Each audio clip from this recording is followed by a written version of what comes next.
Well, I'm Don Robinson with Resolve Geosciences, and I have been in the geophysical industry, and ironically, you want to refer to it this way, also data management for 50 years now. And I've been developing software in the areas of geophysics and also well data, synthetic seismograms, things like that, for about the last 49 years anyway. So now we're moving into developing software around moving seismic data into the cloud, moving into OSDU, into seismic repositories. And so I'd like to thank you for the opportunity to present today from the Society for Professional Data Managers. The title is, again, Future Proofing of Seismic Data. And so the topics, and there's a lot of them to say we're going to cover today, so we'll do our best to stay on topic,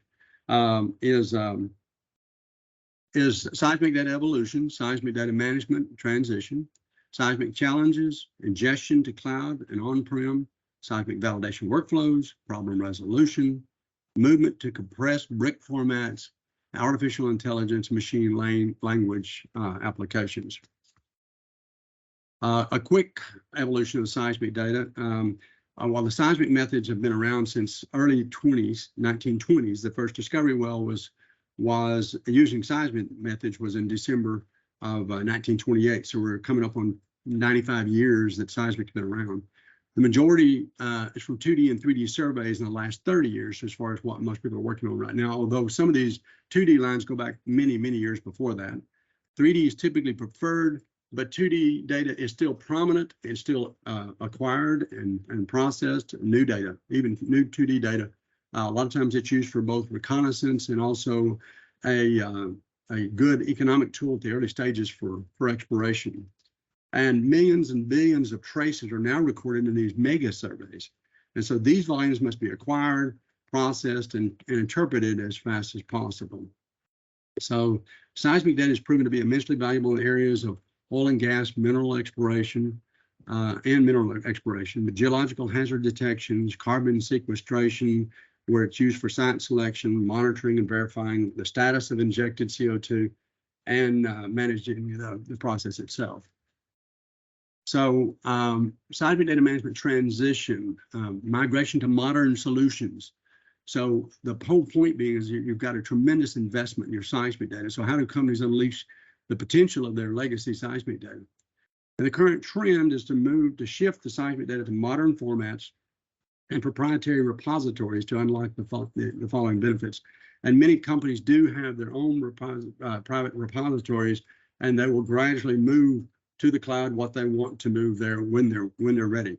And so the whole purpose behind this is cost-efficient storage. And Paul Thompson mentioned some of these yesterday in his talk. Cost-efficient storage, quick access to critical data, integration with modern G&G workflows, and that includes on-premise legacy applications that have been around, for a long time, as well as new cloud, artificial intelligence, machine language applications, as well as many of the previous legacy applications that now run on the cloud. Analytics and advanced quality control, and centralized data governance. So part of this, a good example of moving to new formats is the OSDU data platform. It is a cross-industry collaboration to address subsurface data management. It is open source.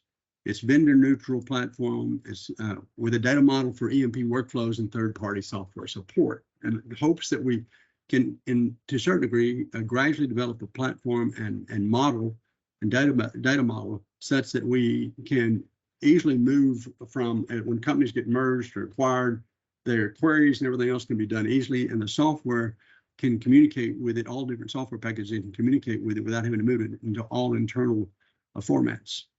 The OSDU membership is super majors, smaller oil companies, E&P companies, service companies, cloud providers, which includes like AWS, Google, Azure, and others. And however, as we've mentioned in other talks, considerations before your data is going to be ingested is that you need to read, analyze, correct, and prepare that data for optimal use of modern platforms like OSDU. or whether it's going into any other block storage formats. That data needs to be clean, otherwise they will fail. And our goal also is to preserve the metadata during the migration. The point is that we may only get one more shot at getting to be able to read a lot of these data sets to move them across. And at that time, we should be extracting as much metadata as we possibly can out of your EPSIDIC headers, your binary headers, your trace headers, and the samples themselves and statistical information about each one of these lines or volumes. And now it's time to talk about the elephant in the room. The assumption is that legacy seismic data in SegWire format is immediately usable as it is considered an industry standard. And we think it's, we'd like to believe it's kind of like Excel or Word and formats like that. But the unfortunate part is, the Technical Standards Committee has done an awesome job and continues to do so in preparing a standard, but it's not necessarily followed. And recurring problems and inconsistencies are seen within that SegWire data. The other thing, too, as far as the elephant in the room, is that the SegWire read and write programs that are in the oil companies or processing centers, nearly everybody, that's one application doesn't get changed very often because nobody really makes money doing that. That's not where the oil companies are looking for doing interpretation. They're not worried about, as long as it can get loaded in their interpretation workstation, they don't worry about the SegWire program for reading and writing. And many of the processing centers are the same way. So a lot of those applications have not been changed in 20 plus years. So they're still only working with SegWire Rev 0. So as we go along in the challenge of SegWire, and this gives you a quick history, and Jill, if she's on here, can correct me anytime I'm wrong. But the Rev 0 was introduced about 1975, but limited standardization until Rev 1, of course, came out in 2002, but Rev 0 was accepted but not properly followed. And then the 3Ds came out in about 1980, late 80s and 90s. And then, but people started putting lines and traces, binary information for lines and traces wherever they wanted to, because the standard really hadn't come out there to say, this is where you should be putting it. Rev 2, lots of opportunity. It came out in 2017. But the sad part about it is people just have not made modifications to their own applications for reading and writing these formats. So it's slow and inconsistent adoption due to outdated legacy SegWire read and write applications. So lots of changes have been made, and that would help all of us if we had acceptance. And just to give you a quick idea, we have found already between 500 and 600 different SegWire header and data format variations of the standard just on 3D post-act volumes. So, and that doesn't include the 2D or anything else. Now, this is a perfect example of taking legacy data and trying to ingest it. You start off by saying, okay, is it 2D or 3D or 4D? Is it post-stack, pre-stack, field data? What's the sample rate? The number of samples? Where are the inlines and crossline byte locations? Where are the XY bytes? What about, is it a scalar? Has it been multiplied times 1, 10, 100, 1,000? Is it IBM or IEEE floating point? Big endian, little endian? Is it in feet or meters? Is the data set stored in time or depth? What's a projection system? All of these are issues that need to be addressed. So you get a winding road, and each one of those represents a question that has to be addressed. Now, however, if you automate the process, this thing collapses, and everything you do needs to start off the process by writing out a Json file, which actually go into OSDU manifest file, but a Json file collects all of this metadata and makes it we can move it anywhere we want to, and anybody can use it. So once we're to this point, we start talking about a seismic validation workflow. And so we start off by using artificial intelligence and rules guided by domain knowledge to find vital SegWire metadata. We talked about artificial intelligence and machine language needing domain knowledge. And so by reading thousands of SegWire files, we learn where things have been found and also can build that into a set of rules such that we've got a better chance of immediately finding it automatically instead of having to go through and play the part of the detective. Also, you can boost scan reliability if we know things like survey names and what the bin grid looks like and what the projection system looks like. That speeds up the process and gives us more confidence. In addition, you could extract the headers for metadata extractions. The file sizes are about 1/50 to 1/100th the size of the full SegWire file. because that metadata is going to be fairly critical. And if we store it in its raw format, we can always go back to it and reread it however we need to get the information out of it. The other is to build relationships and balance training data for advanced machine learning algorithms. So once again, if we can build a set of rules, which we're doing, we're building a set of rules that says, hey, this is where we found everything. This is the most often. This is the most recent. This is a part of the world that it's in. This is where we found things in this part of the world. We've got a much better chance of machine learning algorithms to take advantage and dramatically speed up this process as well. Typically, when the process takes place, the first thing you do is you say, go find all my SegWire files. All right, so you go find them. And right off the bat, the first thing you're doing is you're saying, where are the files? What directories or the tree structure are they stored in? How big are they? So you can do basically MD5 calculations for checksums to find out if you have duplicate files. So that way you can quickly know where all your duplicates are. Once that's done, the next stage is defining all the byte locations. So basically the software goes through and says, hey, I'm going to look and see if I can find the byte locations for lines and traces and XYs and things like that. And I'm sure there's other stuff out there for doing the same thing, but we're doing it based off a set of rules, based off of already seeing probably nearly a million files in 3D PostAC alone to say, okay, this is where we're finding things, and this is what we should be looking for as far as spacings, and is it feet or meters, and looking at spacings to determine whether it's feet or meters.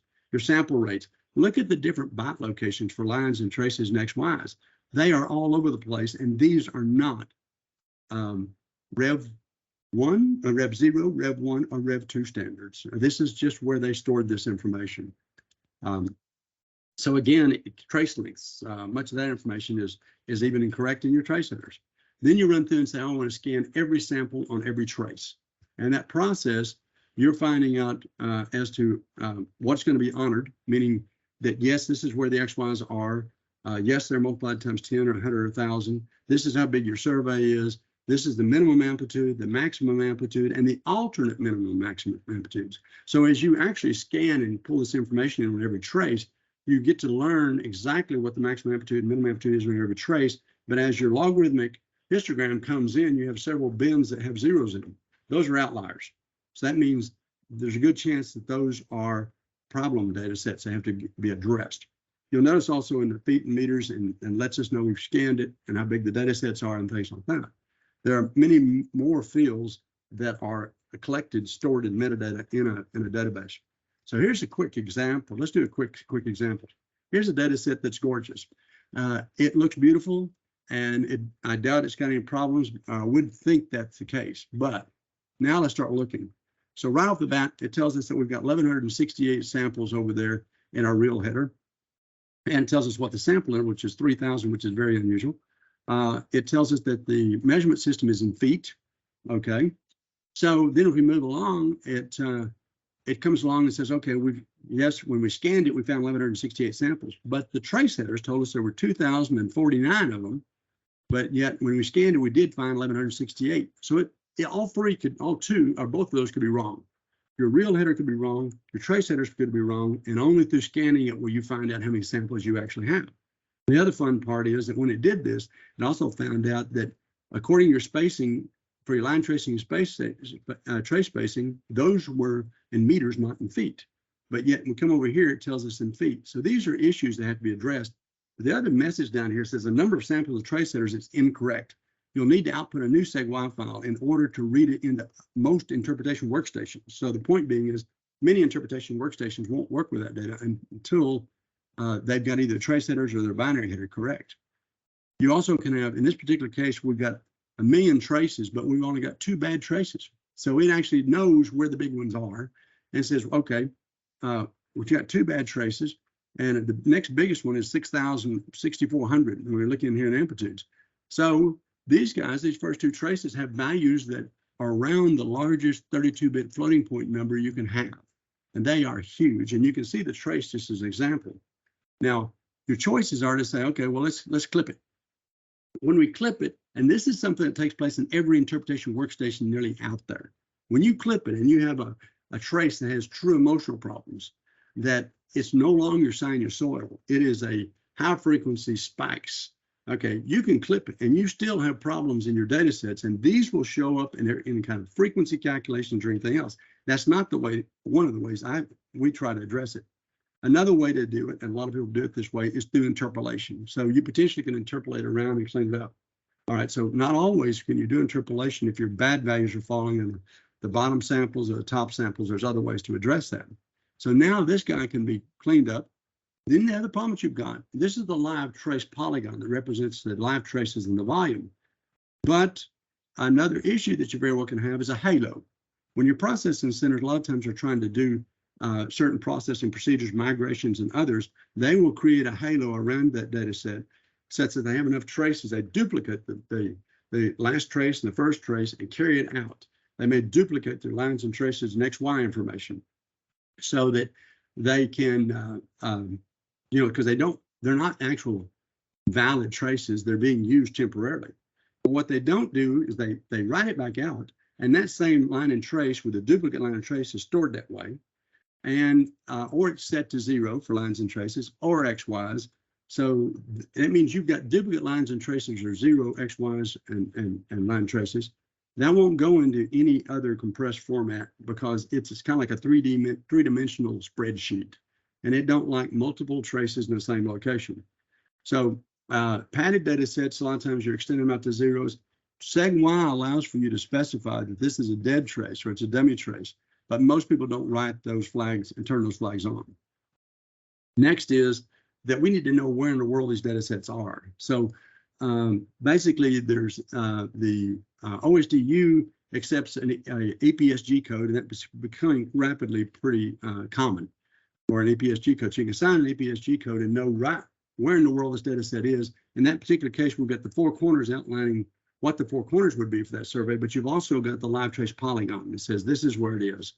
So every survey ends up being plotted as this. This is the other thing too that you have to keep in mind. You will come up on orphan data sets as you get ready to start loading this data. And these orphan data sets make it where you don't know where they belong. When you start sorting your data by, let's say, XYs or line trace and azimuths and things like that, they start popping up, and you know which survey it belongs in. So now he recognizes a family photo, and he looks just like all the other kids, so he's probably their brother or sister. So the other thing too is, from the time you're touching the data, you need to start collecting information about that and storing it somewhere you can use it. A JSON file is kind of like an XML file, and it contains all the information. And basically, the best thing to do is to go ahead and adopt as best as possible the OSDU manifest file, which is a JSON file. So that way, all of the variable names for and descriptions here are in OSDU format when they have defined them. Some of them they haven't defined yet, so we temporarily still restore them, but they'll later be tied back in via alias once they're properly defined in OSDU. So this is machine readable. It's a text file.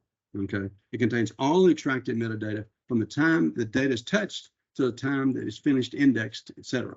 SegY reports are generated that says, hey, here's another readable format that could go to either team or the managers or for loading purposes. It creates a manifest file. You can write out the problems you found in your data. It collects your warnings, everything that's going wrong with this data set. It tells you something's wrong here. You need to address these. So these are warnings that tell you what to do and potentially how to do it. And then from that, this will go then into a artificial intelligence or machine learning applications, and then from there you go into your machine formats. These object-oriented formats and compressed formats, and again mentioned yesterday in other talks. Talked about the key features of forward-looking formats should include compression options for rapid access and cost-effective storage, compatibility with artificial intelligence, machine learning, and high-performance computing. Utilize existing libraries for powerful numerical operations. Basically, we're in the signal analysis industry.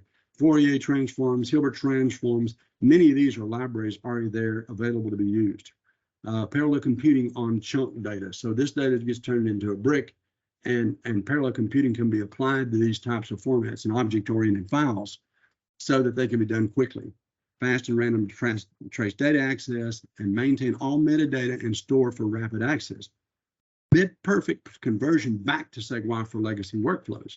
So in some cases, some companies right now are looking at storing their data in one of these compressed formats and then move it back to SegWire when they need to, because it costs a whole lot less to store these things in the object-oriented formats than it will for a sequential file format, which SegWire is. Examples of this are like SegWire-O, which is an open source Python library, loading into X-arrays, MDIO from TGS, which is a multi-dimensional input-output, open source, Blueware, OpenVDS and VDS, and this is also the OSDU exchange format, as well as SegWire. So benefits for doing this basically are versatile applications, oil and gas interpretation, structural analysis, reservoir characterization, feature detection, attributes, horizon and fault picking, geophysical processing, hazard and risk surveys. It's for speed, efficiency, and innovation. It speeds up interpretation of seismic volumes, has the ability to correlate thousands of input data points and handling of complex relationships. It enables experts to focus on high-value tasks while automating low-value ones, and applies both supervised and unsupervised machine learning to seismic interpretation. So in conclusion, the topics that were covered were preparation of data for future access and modern technologies is essential. History of non-compliance with concurrent SegWire, legacy SegWire formats, and poor quality control. Notice non-compliance. What that means is SegWire formats are fine and they should be used, but they're seldom being used professionally. AI proposed automated validation workflow. The geophysical industry is embracing cloud, AI, and artificial intelligence and machine learning, and modern formats for enhanced storage cost, efficiency, and processing speed. And I'll thank you there. And you probably won't believe it, but I'm originally from West Texas, so I can talk fast when I have to. So my email is on the side, my contact information. So if you're not able to ask questions now, then what we can do is always, you can always contact me with that contact information. So thank you. Okay, thanks very much, Don. The audience, I haven't seen any questions from the audience at all. I'm quite surprised by that, but anyway. Can I ask one so I don't have the time to copy it? Oh, yeah, go ahead, Patty. Don, I'm gonna ask a very hypothetical question. You have all your reins. You have a magical stick. What would you do to make this easier? What would I do? This is a personal question, okay? But Okay. this is a kind of presentation that actually we should be asking precisely. If you had all of the magic in the world, what would you like to do?